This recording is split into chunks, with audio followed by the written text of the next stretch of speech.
My name's Ethan, and I'm a 24-year-old grad student from Seattle studying forestry at the University of Washington. I've always been a skeptic, the kind of guy who'd roll his eyes at ghost stories and laugh off campfire tales.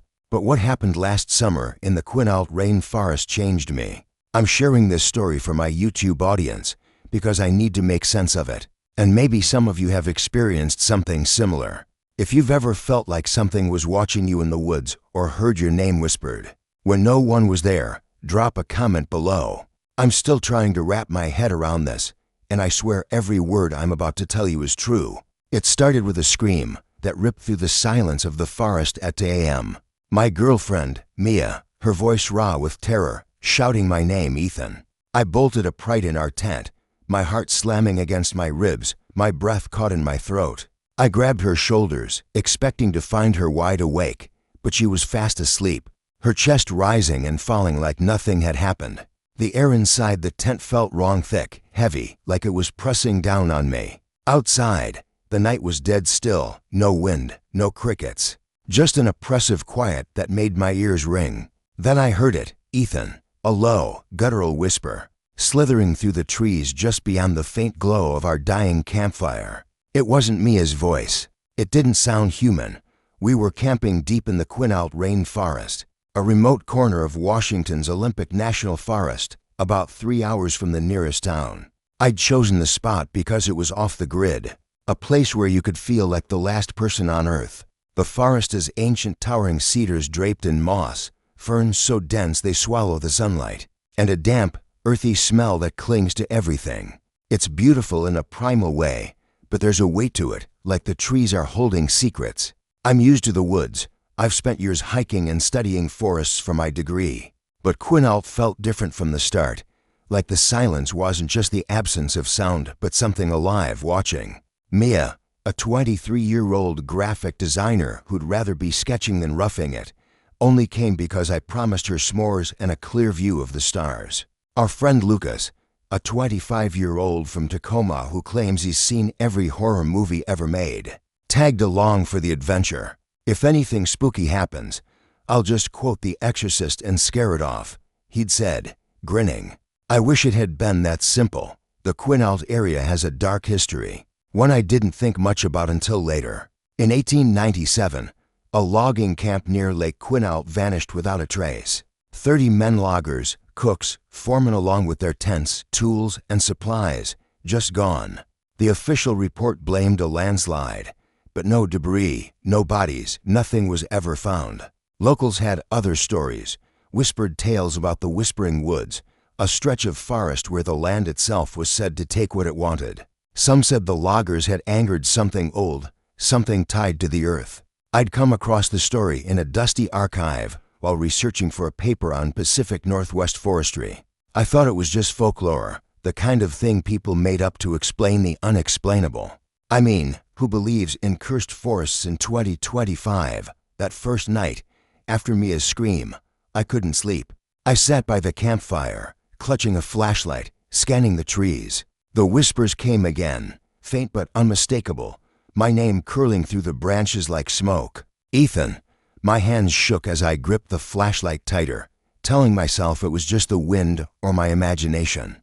But the air was still, and the whisper felt personal, like it knew me. Lucas woke up around 4 a.m., rubbing his eyes and asking why I looked like I'd seen a ghost. I didn't tell him about the whispers. I didn't want it to sound like I was losing it. The next day, we decided to explore deeper into the forest. I'd found mention of an old trail in a 19th century surveyor's log, one used by the loggers before they disappeared. It wasn't on any modern maps, but I'd pieced together its location using GPS coordinates and some guesswork. The trail led us to a clearing, a perfect circle of bare earth surrounded by towering trees. No grass, no ferns, just dirt, like the forest refused to grow there. The air felt colder in the clearing, and Mia shivered, pulling her jacket tighter. This place gives me the creeps, she said, her voice barely above a whisper. Lucas, trying to keep things light, tossed a rock into the center of the clearing. It landed with a dull thud, and for a split second, I swore I saw the dirt ripple, like water disturbed by a stone. Did you see that? I asked, my voice catching. They both shook their heads, but Mia's eyes were wide, and Lucas's usual smirk was gone. My stomach twisted with a mix of confusion and dread. Something was wrong here, something I couldn't explain. That night, things escalated. We were sitting around the campfire, roasting marshmallows, trying to shake off the unease from the clearing. Mia was quieter than usual, her eyes darting to the trees every few minutes. Suddenly, she froze, her marshmallow stick slipping from her hand into the flames. "Did you hear that?" she whispered, her voice trembling. I hadn't heard anything, but her face was pale, her eyes glassy with fear. "Someone said my name," she said, barely audible. Right behind me, Lucas laughed, but it was forced, and I noticed his hands tighten around his beer can. I didn't tell them I'd heard my name the night before. I didn't want to scare Mia more than she already was, but my heart was pounding, and the air felt heavier, like it was closing in. Around midnight, Lucas went to grab more firewood from the pile we'd stacked about 20 feet from the tent. He was gone maybe a minute when we heard him yell a sharp, panicked sound that cut through the night. Mia and I ran toward him, my flashlight beam slicing through the darkness. He was standing by the woodpile, staring into the trees, his face drained of color. "There's someone out there," he said, his voice shaking. A shadow, moving fast. I swung the flashlight around. But there was nothing, just endless trees and an oppressive darkness that seemed to swallow the light. Mia clung to my arm, her nails digging into my skin. "Let's go back to the fire," she whispered, her voice barely holding together. As we turned, I heard it again, Ethan, clearer this time, closer, like it was right behind me. I spun around, my heart hammering, but there was no one there. Just the trees, silent and unyielding. We didn't sleep that night. We huddled in the tent, the three of us pressed together, listening to every rustle, every snap of a twig. Around 3 a.m., something brushed against the tent, a slow, deliberate scrape, like fingernails dragging across the fabric. Mia whimpered, burying her face in my chest, her body trembling. Lucas grabbed the hatchet we'd brought for chopping wood, his knuckles white. "Who's there?" he shouted, but his voice cracked, betraying his fear. The scraping stopped, but then the whispers started again, not just my name now, but all of ours, Ethan, Mia, Lucas, over and over, overlapping, like a chorus of voices coming from every direction. It felt like the forest was speaking, its voice low and guttural, seeping into my skull. My chest tightened with panic, my breath shallow. I wanted to scream, to run, but where do you go when the forest itself feels alive? Morning came, gray and cold, and we decided to leave. None of us said it out loud, but we all felt it. The forest didn't want us there. As we packed, I noticed something strange. The fire pit, where we'd burned logs all night, was ice cold, like it hadn't been touched. The marshmallows we dropped in the fire gone. Not melted, not charred, just gone. Mia found something else, a small, smooth black stone under her sleeping bag, etched with symbols I didn't recognize. It wasn't there when we set up camp.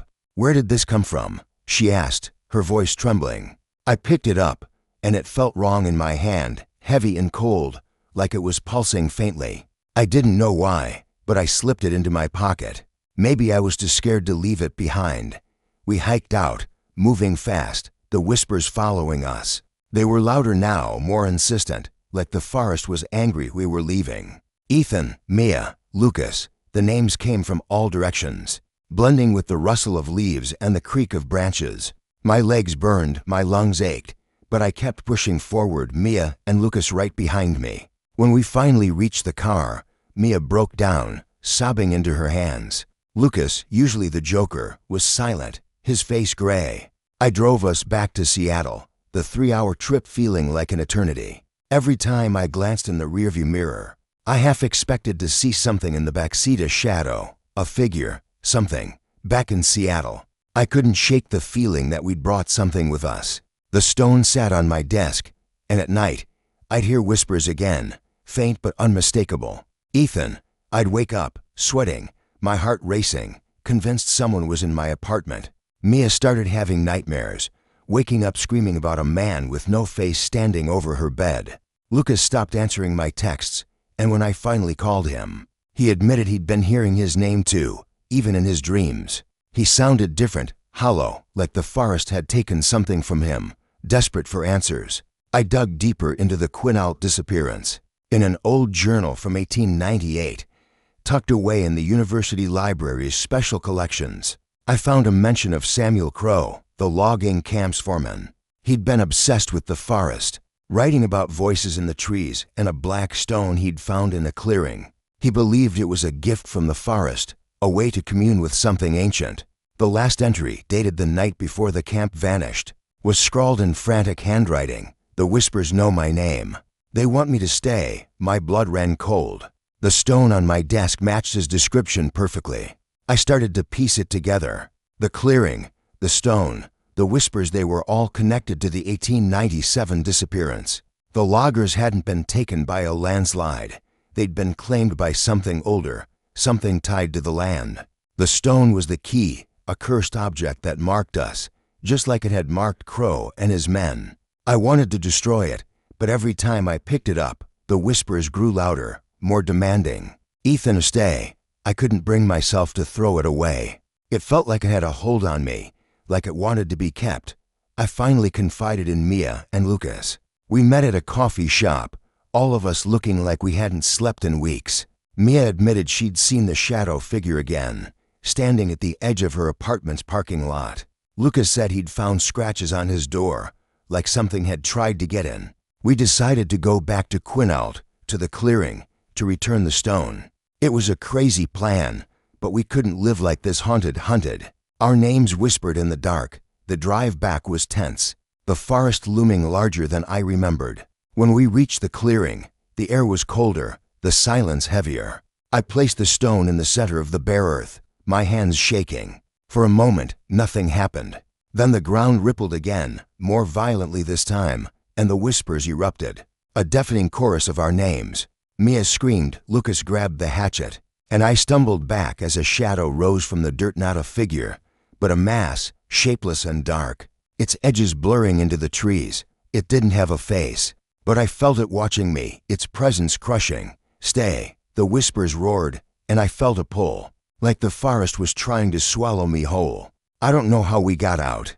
I remember running, Mia's hand in mine, Lucas shouting behind us. The whispers chased us, but they faded as we reached the car. We drove away, none of us speaking, the stone left behind in the clearing. Back in Seattle, the whispers stopped. The nightmares eased.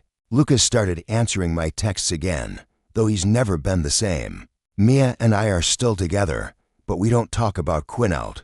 The forest let us go, but I can't shake the feeling it's not done with us. I don't know what was in that clearing, what took the loggers in 1897, or what the stone was. Maybe it was a spirit, a curse, or something older than the forest itself. All I know is that the Quinault Rain Forest isn't just trees and moss, it's alive, and it knows your name.